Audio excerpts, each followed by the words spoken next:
Madeline Soto lived with her mother, Jennifer Soto, and her mother's boyfriend, Stephan Stearns. Madeline was reported missing by her mother on February 26th, the day after her 13th birthday in 2024, after her mother went to pick her up at school and discovered that she was not there. 2 days later, on February 28th, an arrest warrant was issued for Stephan Stearns with charges of S battery and possession of CSAM. He was later charged with a total of 60 crimes, that's 60, related to Maddie's case. The Stephan Stearns trial is scheduled for May of this year, and Stephan Stearns is a man-child. He is human trash. There is not much else to say about him. He doesn't seem to have ever held down a job for long.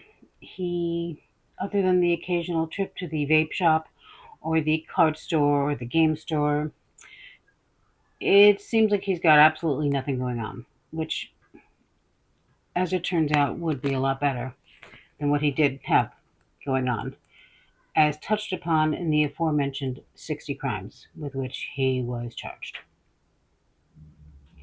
Jen has not been charged in this case, so as far as we know, she is simply a mother who's lost a child, and I'm very sorry for that. But I don't like her.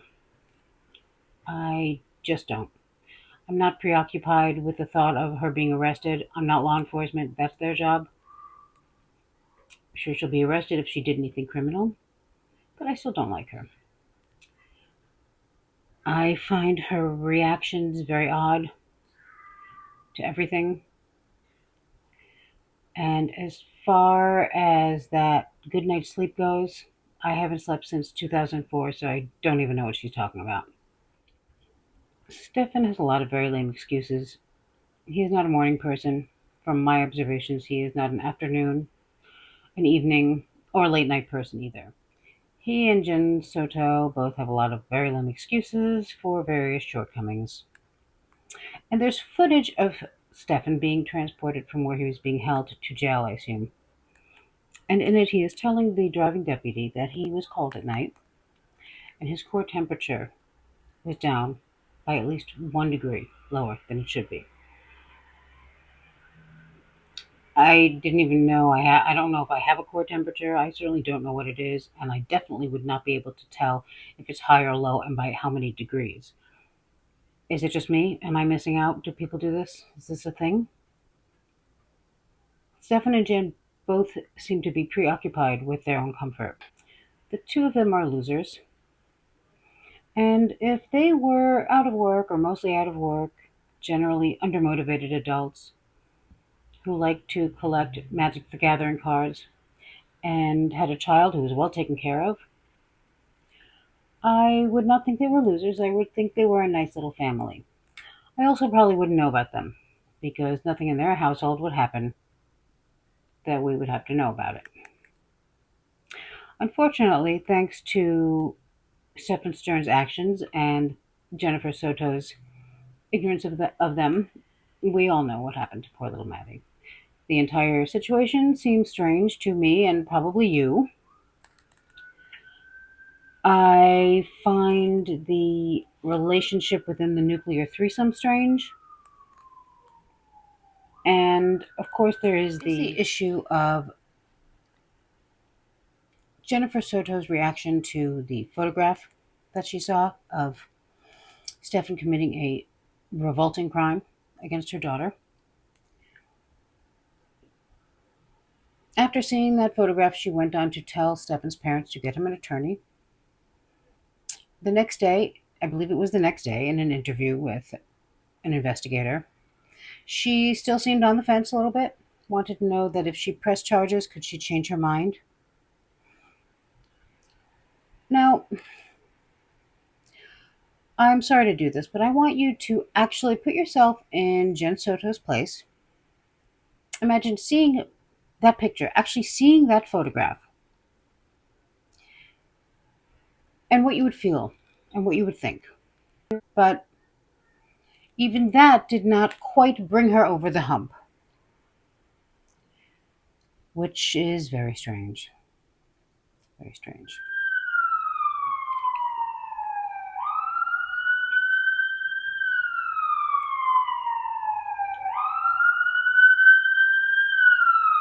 And I don't think many people would be on the fence after that. And quite frankly, I don't think most people would have had to have been shown that photograph in order for law enforcement to make their point. My guess is that the investigators were taken aback that they had to go that far. I would imagine most parents just simply have to be told a few minor details, and that would be enough for them to lose their minds. I have a theory about Jen. I think that she dictates her life by the man in it. I think that she got pregnant and had Maddie in an attempt to get Maddie's father to commit to a relationship, which, to, from my understanding, he was open about not being interested in. And this is exactly the reason that she was the perfect target for Stephan Stearns.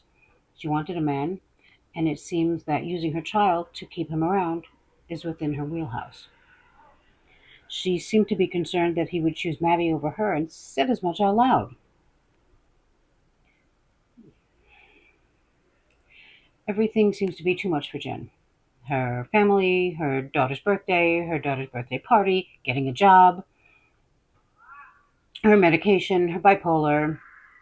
This is an umbrella that I believe she has formed over the course of her life to protect her from any culpability with anything, really. Not criminal things necessarily, just anything. I'm really surprised that she was able to take Maddie to school every day. And speaking of which, that must be a pretty early morning schedule. You'd think her bio clock would be set for a work week. Can you imagine getting a new job and not telling them that you need one day off because it's your child's 13th birthday and birthday party? And instead getting your good for nothing boyfriend to come help you out when you have parents and family and friends nearby? I think anyone would question that. And this is a small, insignificant thing, but it drives me crazy, which is when Jen says, just kidding, when she misspeaks about some of the details in the last day that her daughter was seen. It doesn't get much more serious than that conversation, and something about that wordplay just does not sit well with me. There's been a lot of discussion lately about the jail calls with Stephan and his parents, and I feel for Stephan's parents. I really do. I feel for them because I think that I might not love or agree with everything they say on these calls, but I think that they are trying. I think if we need an example of parents of a criminal that I have a real problem with, we can always turn to Brian Laundrie's parents. On one of these calls, Stephan tells his parents that Maddie had a crush on him. And this is not uncommon in people like this. Many of them believe, in earnest, that children or a particular child is attempting to seduce them. He also mentions in another call that he did not start this. I see this in non offenders too, to a much lesser degree, to a non criminal degree.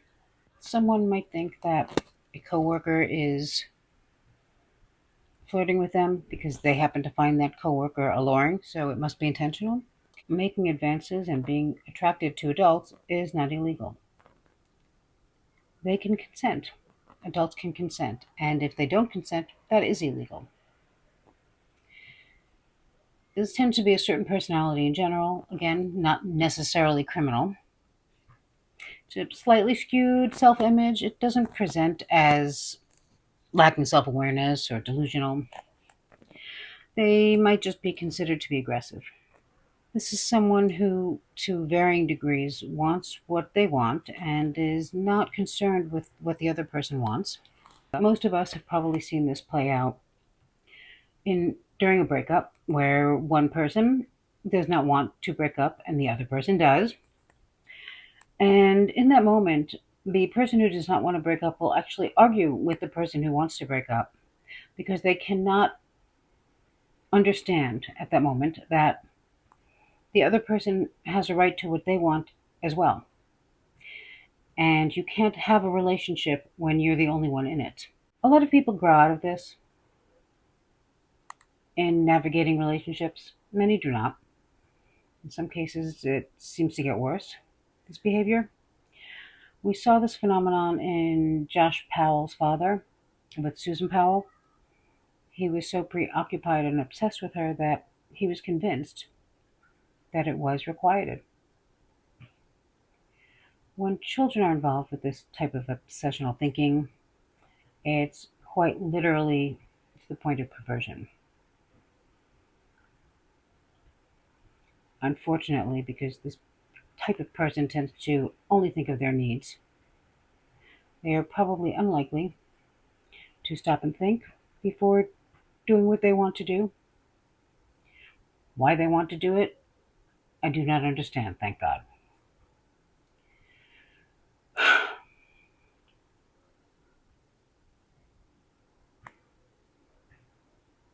I'll see you soon.